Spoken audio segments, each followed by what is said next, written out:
إن الحمد لله نحمده ونستعينه ونستغفره ونعوذ بالله من شرور أنفسنا ومن سيئات أعمالنا من يهده الله فلا مضل له ومن يضلل فلا هادي له أشهد أن لا إله إلا الله وحده لا شريك له وأشهد أن محمدا عبده ورسوله لا نبي بعده أما بعد.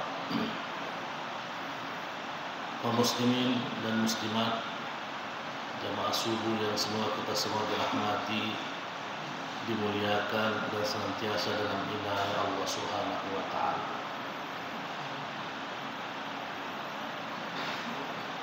Pada kesempatan ini kita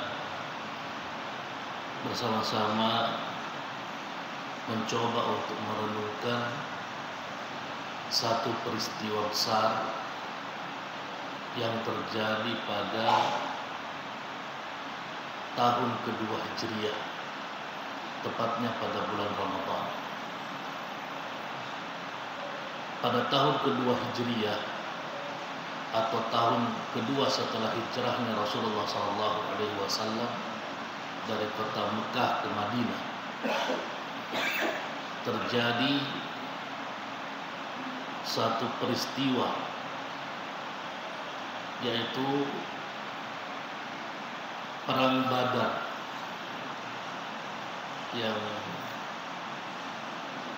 diistilahkan dalam sejarah Ghazwatul Badar.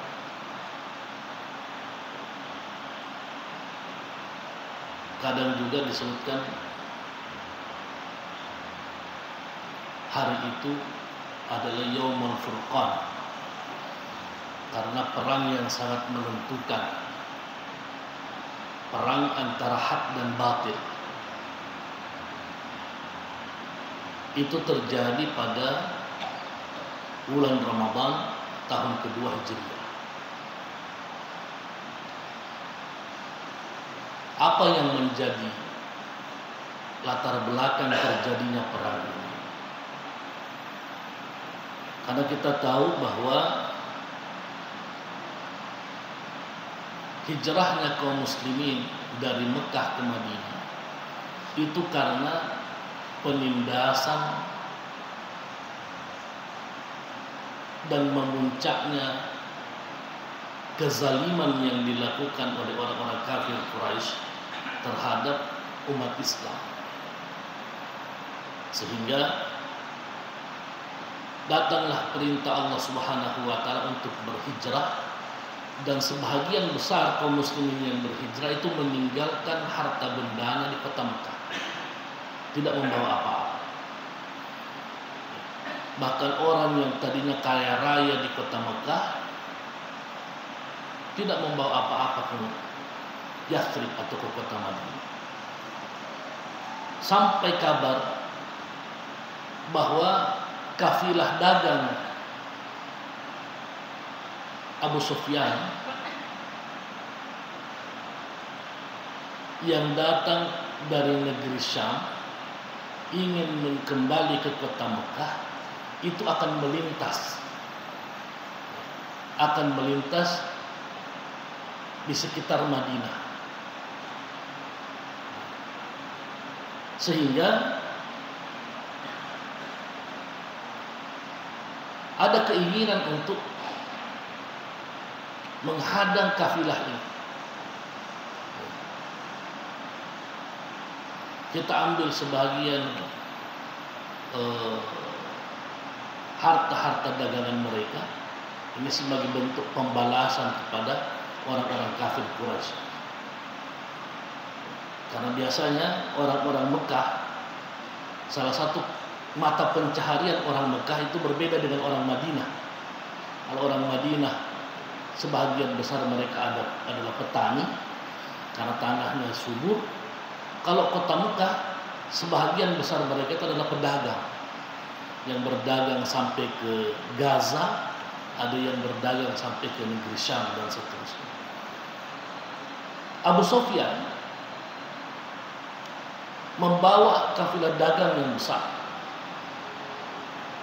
Sampai kabar kepada Abu Sufyan bahwa kafilah dagang mereka ini akan dicegat oleh kaum muslimin. Abu Sufyan mengatakan, bahaya. Ini bukan cuma harta saya di sini, tapi harta penduduk-penduduk Mekah yang menitipkan barang untuk didagangkan di sana, ini keuntungannya ada di sini semua. Maka dia berpikir, dia memerintahkan seorang yang sangat piawai dalam berkuda, cepat kau kembali ke kota Mekah, sampaikan kabar bahwa kafilah dagang kita akan dicegat oleh kaum muslimin. Kabar itu sampai, maka keluarlah orang-orang kafir Quraisy di bawah pimpinan Abu Jahal dengan persenjataan yang lengkap dan siap untuk menghadang siapapun yang akan menghadang kafilah dagang ini. Apalagi karena mereka memang memiliki dendam kepada kaum muslimin. Akhirnya belum sempat ketemu antara dua kafilah ini atau dua kelompok ini, Abu Sufyan kemudian mengirimkan utusan lagi ke kota Mekah bahwa tidak usah keluar karena saya akan memutar mengambil jalan lain. Saya akan memutar mengambil jalan lain yang kecil kemungkinan kafilah ini akan dicegat oleh kaum muslimin. Tapi karena pasukan yang siap untuk menyerang kaum muslimin ini dipimpin oleh Abu Jahal, dia mengatakan, demi Allah, kami tidak akan pernah mundur sedikit pun meskipun kita mereka tidak menghalangi kafilah dagang. Kami akan menuju kota Madinah, kita akan berpesta-pesta di sana dan memperlihatkan kekuatan kita kepada orang-orang muslim di Madinah. Itulah yang terjadi. Jadi Abu Sufyan dan kafilahnya ini berhasil sampai ke kota Mekah dan kaum muslimin akhirnya ditakdirkan oleh Allah Subhanahu wa taala menghadapi pasukan yang siap berperang. Karena kafilah dagang ini bukan pasukan. Inilah skenario Allah Subhanahu wa taala. Jadi ketika mereka, Abu Jahal ini dititipkan pesan oleh Abu Sufyan tidak usah keluar, karena jarak dan seterusnya terlalu jauh. Kita akan mengambil jalur lain yang kecil kemungkinan orang-orang kafir orang-orang Madinah itu menghadang kafilah kita. Tapi Abu Jahal tetap ngotot dan menunjukkan kesombongannya, ingin terus melanjutkan langkahnya menghadapi kaum muslimin. Sehingga ada satu ayat yang turun sebagaimana difirmankan Allah Subhanahu wa taala sebagai teguran bagi kaum muslimin dan juga peringatan untuk yang lainnya, wala takunu kalladzina kharaju min diyarihim bataran wa ria'an nas. Bahwa Abu Jahal ini keluar meninggalkan kota Mekah dengan kesombongan dan kaum muslimin dilarang untuk berperilaku seperti itu. Ini latar belakang terjadinya perang Badar. Ada beberapa hal yang menarik selain daripada itu, bahwa Nabi Shallallahu Alaihi Wasallam memang pada awalnya tidak mewajibkan semua orang ikut berperang. Karena mereka hanya ingin menghadang pasukan dagang. Sehingga tercatat di dalam sejarah yang keluar bersama dengan Rasulullah SAW hanya kurang lebih sekitar 313 orang. Dengan persenjataan yang sangat minim. 300 orang, sedangkan kendaraan yang digunakan hanya 70. Hanya 70. Bahkan Nabi SAW di dalam sejarah disebutkan Nabi SAW menunggangi onta itu bergantian bersama dengan 3 orang sahabat. Beliau, Ali bin Abi Thalib, dan ada satu sahabat saya lupa nama. Itu bergantian pulang dan pergi dari Madinah ke Badar. Dan Nabi SAW dan paham betul kondisi kaum muslimin adalah kondisi yang sangat tidak memungkinkan perang.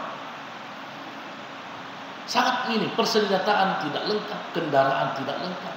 Ya. Tapi beliau SAW selalu meminta pandangan daripada sahabat-sahabatnya. Tidak kemudian sebagai seorang nabi, sebagai seorang panglima, sebagai seorang pemimpin itu bersifat otoriter, bersifat diktator, tidak meminta saran dan tidak meminta petunjuk, meminta pandangan dari sahabat-sahabat Nabi sallallahu alaihi wasallam. Termasuk berkaitan dengan tempat yang kemudian dijadikan sebagai benteng pertahanan.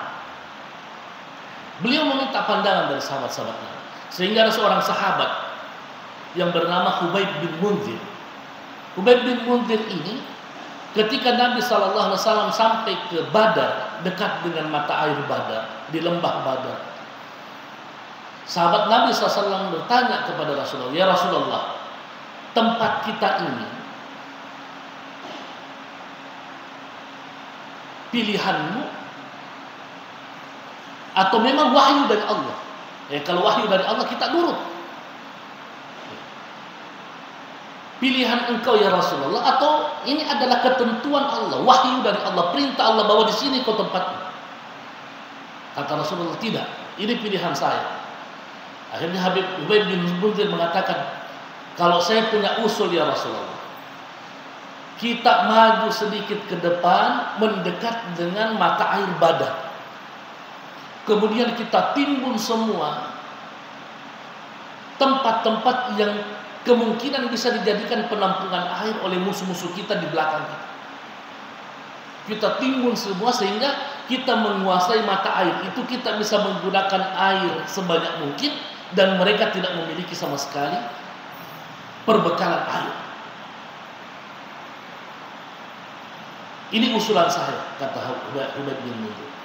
Rasulullah SAW mengatakan, ini pandangan yang bagus. Ini pandangan. Maka majulah dia bersama dengan sahabat-sahabat dan menjadikan mata air di Badar itu sebagai tempat dan markas Nabi SAW. Dan itu yang terjadi. Mereka kehausan, orang-orang kafir Quraisy di tengah-tengah perang itu kehausan tidak ada. Karena semua tempat-tempat yang bisa dijadikan penampungan air itu ditimbun oleh sahabat-sahabat Nabi. Ini strategi Rasulullah SAW.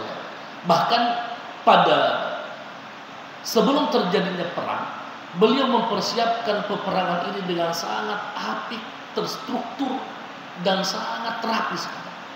Bahkan menggunakan tenaga-tenaga intelijen untuk mengetahui berapa kemudian kekuatan musuh, karena sama sekali tidak ada informasi. Tercatat bahwasanya Nabi SAW mendapati 2 orang pasukan musuh ingin mengambil air sebagai perbekalan. Tiba-tiba ditangkap oleh kaum muslimin. Diinterogasi oleh Nabi SAW. Berapa jumlah pasukan dari Mekah? 2 orang ini mengatakan, saya tidak tahu, yang pasti jumlahnya banyak. Baik. Berapa hewan yang dipotong untuk makananmu setiap hari? Yang dipotong 90 sampai 100 ekor setiap hari untuk makan. Nabi SAW kemudian berpikir, kalau pasukan dengan perbekalan 90 sampai 100 ekor setiap harinya, maka jumlah pasukannya 900 atau kurang lebih sekitar 1000 orang. Itu diterka oleh Nabi SAW. Kalau sekian ekor berarti sekian orang yang makan. Maka kurang lebih sekitar 900 atau 1000 pasukan. Nah, itu yang di dalam pikiran Nabi SAW. Sebelum perang juga terjadi, Nabi SAW ketemu dengan seorang Arab Badui yang tinggal di padang pasir. Dia bertanya kepada Arab Badui, orang tua, adakah kabar yang yang kau ketahui, yang bisa kau sampaikan kepada kami. Karena ternyata orang Arab Badui ini adalah orang yang hidup di perkampungan dan belum mengenal Islam dan tidak mengenal Rasulullah SAW. Dia mengatakan, saya ingin memberikan kabar padamu, kalau kau menyampaikan siapa kamu? Kata Nabi, kami akan menyampaikan siapa kami setelah kau memberikan kabar kepada kami tentang apa yang kau tahu. Dia mengatakan, saya dengar informasi bahwa pasukan dari Mekah berangkat hari sekian dan kemungkinan akan hari ini kemungkinan akan sampai di tempat ini. Dan saya juga mendengar bahwa pasukannya Muhammad berangkat meninggalkan Madinah hari ini dan kemungkinan kalau hari ini mungkin sudah sampai di tempat ini. Dan sehingga Rasulullah SAW bisa memprediksi bahwa posisinya sekarang ini orang-orang kafir Quraisy berada di sini. Dan itu persiapan-persiapan yang dilakukan oleh Nabi SAW sebelum terjadi pertempuran. Ketika terjadi pertempuran, hari ketika dua kelompok ini kemudian bertemu, maka peperangan itu diawali dengan istilah mubarazah atau duel satu dengan satu. Jadi sebelum pasukan besar ini bertemu, dua pasukan besar ini bertemu, perang ini diawali dengan duel satu lawan satu. Dalam istilah perang dinamakan sebagai mubarazah.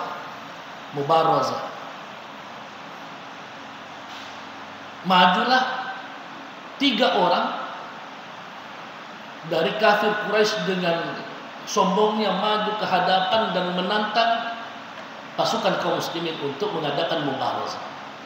3 orang ini, yang pertama adalah Syaibah bin Rabi'ah,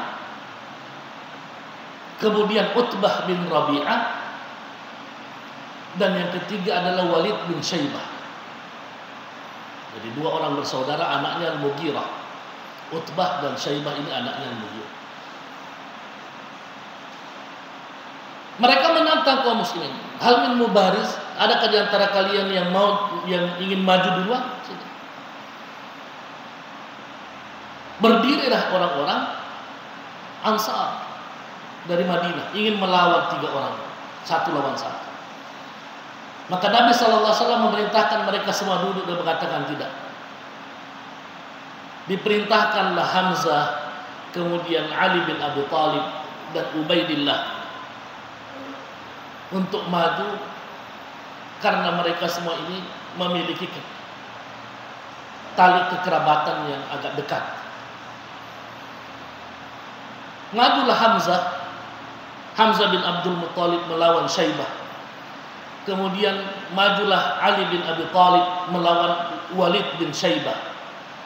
Dan majulah Ubaidillah melawan Utbah bin Rabi'ah. Dengan mudah Hamzah kemudian membunuh Syaibah. Ali bin Abi Thalib juga dengan mudah kemudian membunuh Walid bin Syaibah. Tersisa Ubaidillah yang kewalahan sehingga juga sekujur tubuhnya pun penuh dengan luka.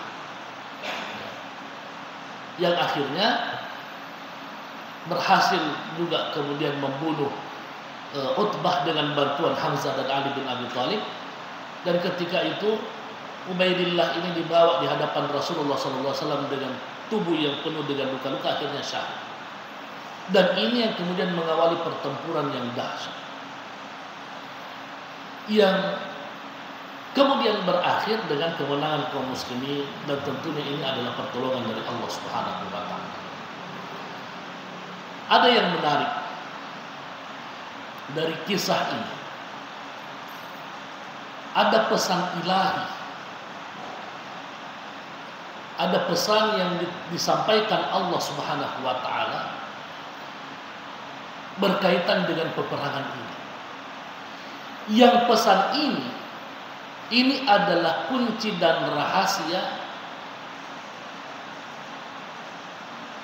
ketika kita ingin atau ketika kita berhadapan dengan permasalahan yang berat, seperti beratnya perang di jalan Allah Subhanahu wa taala. Pertama, bahwa pasti kondisi dan keadaan kaum muslimin pada saat itu adalah kondisi yang tidak menentu. Kita berhadapan dengan lawan yang berat. Kita berhadapan dengan pasukan yang tidak sebanding. Kalau bukan karena keteguhan iman dan keyakinan yang kokoh kepada Allah, selesai. Hitungan matematis tidak mungkin. Tapi ada pesan yang disampaikan Allah Subhanahu wa taala. Dan ini juga yang terkadang kemudian dijadikan rahasia buat para dai, buat para pejuang-pejuang agama Allah Subhanahu wa taala, bahwa ini pelajari agar kita senantiasa tetap teguh pada pendirian, tetap kokoh dalam berbagai macam permasalahan yang dihadapi, dan kita tetap selalu berbaik sangka kepada Allah Subhanahu wa taala bahwa semuanya pasti akan dimenangkan dengan cara Allah Subhanahu wa taala. Apa pesan ilahi atau pesan-pesan Allah Subhanahu wa taala di dalam Al-Qur'an? Yang pertama, Allah Subhanahu wa taala berfirman, "Ya ayyuhalladzina amanu idza laqitum fi'atan fathbutu." Wahai orang-orang yang beriman, idza laqitum fi'atan fathbutu. Ketika kalian berhadapan dengan satu kelompok orang-orang kafir Quraisy, ketika kalian berhadapan dengan pasukan perang, mau jumlahnya sedikit, mau jumlahnya banyak, atau mau jumlahnya sebanding atau tidak, fathbutu, maka tetaplah pada keteguhan. Itu inti. Tetaplah berpegang teguh, teguh hatilah kalian. Jangan pernah berubah ini hatimu kepada Allah Subhanahu wa taala. Jangan pernah berubah keyakinanmu kepada Allah Subhanahu wa taala. Jangan pernah berubah baik sangkamu kepada Allah Subhanahu wa taala. Bahkan dalam hitunganmu itu kecil kemungkinan kau akan memenangkan pertempuran ini. Tapi Allah Subhanahu wa taala pasti intansurullah yansurkum. Ketika kau buktikan keberpihakanmu dan pertolonganmu kepada Allah Subhanahu wa taala, yansurkum. Dan peristiwa-peristiwa yang terjadi setelah itu pun Allah membuktikan bagaimana keteguhan iman kalian itu yang kemudian menjadi alasan Allah Subhanahu wa taala memenangkan kalian pada banyak pertempuran. Pada banyak pertempuran, pada banyak peperangan Allah membuktikan itu. Bahwa dengan keteguhan iman, kekuatan jiwa, inilah yang kemudian menjadi rahasia besar yang tidak dimiliki oleh pasukan orang-orang kafir. Mereka tidak punya kekuatan iman, mereka tidak punya keteguhan jiwa, sehingga kita berhadapan dengan orang-orang yang menyandarkan menyandarkan kekuatan mereka pada semua apa yang mereka miliki.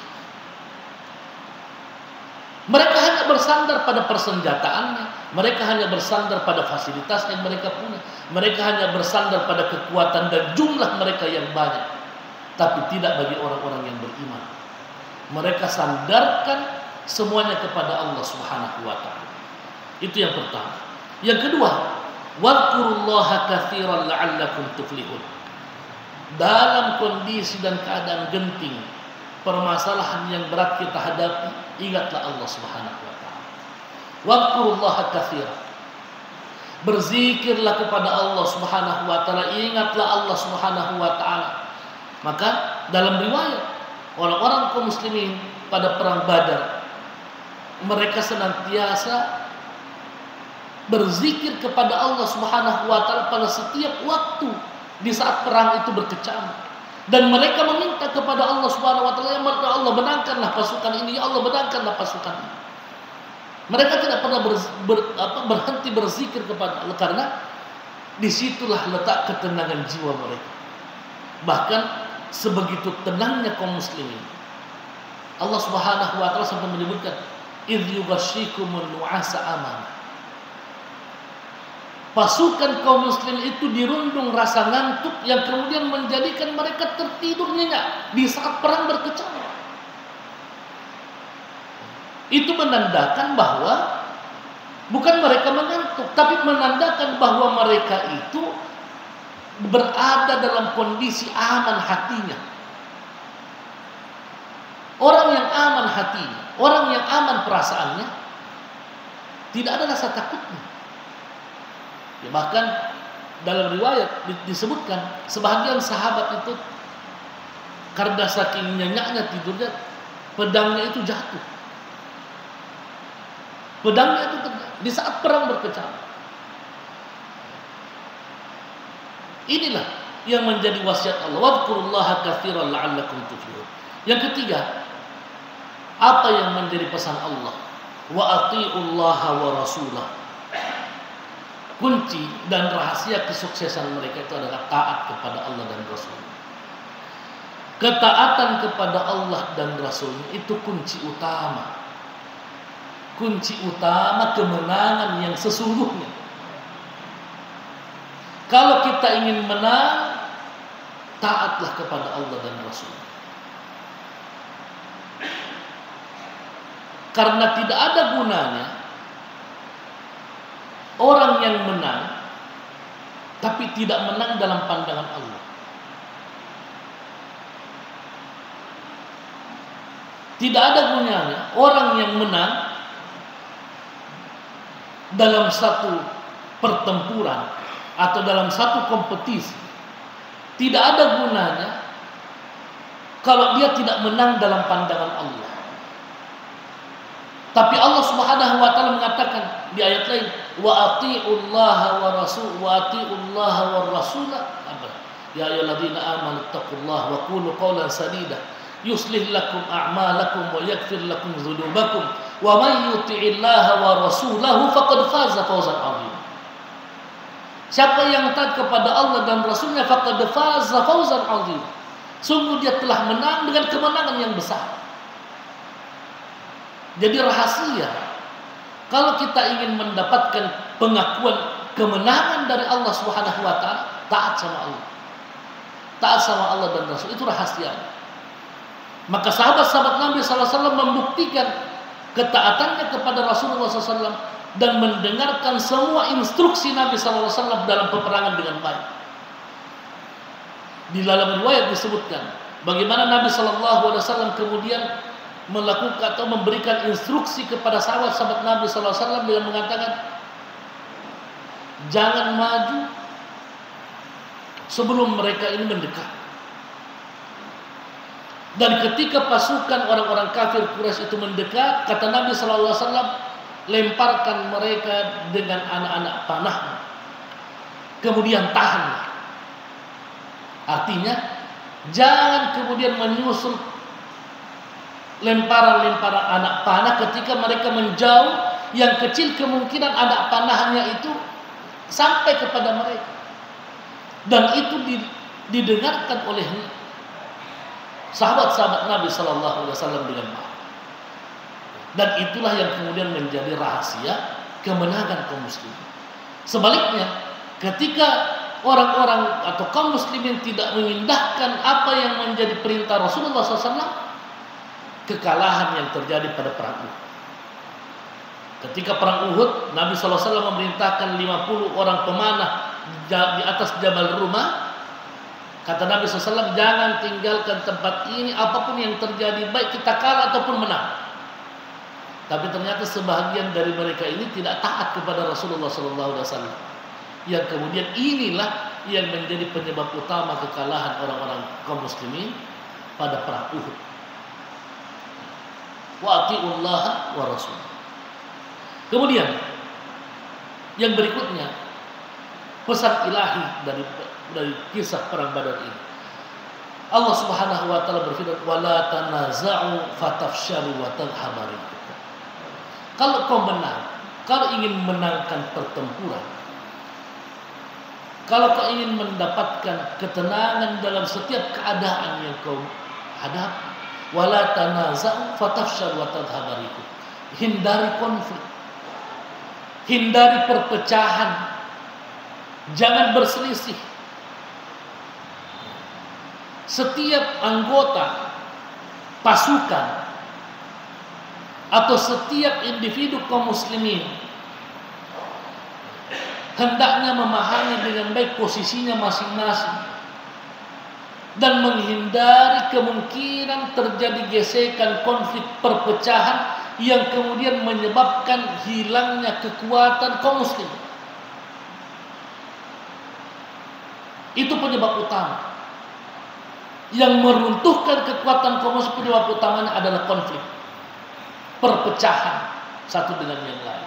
Sejarah membuktikan bahwa kekuasaan-kekuasaan kaum muslimin itu berganti, kemudian digantikan dengan kekuasaan yang baru, digantikan lagi dengan kekuasaan yang baru. Salah satu penyebab utama kehancuran yang sebelumnya itu adalah konflik, perpecahan. Dan ada 3 doa yang dipanjatkan oleh Nabi SAW agar umat ini tidak dibinasakan dengan musibah-musibah itu. Termasuk di antaranya yang diminta oleh Nabi SAW, ya Allah, jangan kau binasakan umatku dengan perpecahan. Tapi dari semua doa ini yang kemudian dikatakan oleh Allah SWT, tidak ya Muhammad. Perpecahan itu adalah satu dari sekian banyak fitnah yang kemudian akan terjadi di tengah-tengah umat. Maka hindari konflik, karena ada saja yang kemudian bisa menyebabkan kita itu berselisih pandangan, berselisih pendapat. Harus juga memang kita semua memahami antara kita ini mengemukakan pendapat dan juga kita harus pahami mana pendapat yang kemudian harus kita ikuti. Jadi terkadang ada orang yang mengemukakan pendapat tapi ingin memaksakan pendapatnya diterima. Dalam satu organisasi, dalam satu kepengurusan, atau dalam satu pasukan, atau terkadang yang menjadi masalah ketika semua yang mengemukakan pendapat mengharuskan pendapatnya diterima. Coba kita lihat apa yang kemudian menjadi pandangan daripada Khubayb bin Munzir ketika mengemukakan pendapatnya kepada Rasulullah. Dia bertanya kepada Rasulullah, ya Rasulullah, apakah tempat kita di sini ini petunjuk wahyu atau bukan? Artinya kalau petunjuk wahyu kita ikuti sama-sama. Kata Nabi, tidak, ini pendapat. Kalau saya Rasulullah pendapatku seperti ini. Ya kalau diterima alhamdulillah, kalau tidak ini adalah pandangan. Kalau tidak diterima maka ikutilah pendapat yang kemudian harus diikuti. Tapi inilah yang diingatkan Allah Subhanahu wa taala, wala tanaza'u fatafshalu wa tadhhabu rihukum. Kemudian yang terakhir adalah wasbiru innallaha ma'as-sabirin. Sabar. Tidak ada langkah yang diambil dalam perjuangan ini kecuali langkah itu ada resikonya. Jalan dakwah, jalan perjuangan, berjihad di jalan Allah Subhanahu wa taala itu ada resiko. Dan resiko terbesar daripada sebuah perjuangan adalah kematian. Dan harus kita pahami, mati dalam perjuangan itu adalah mati syahid. Mati di jalan Allah Subhanahu wa taala adalah syahadah. Maka ketika kita berada pada jalan perjuangan, maka bersiaplah untuk kemudian menghadapi resiko-resiko yang kita hadapi. Tantangan-tantangan yang akan kita hadapi.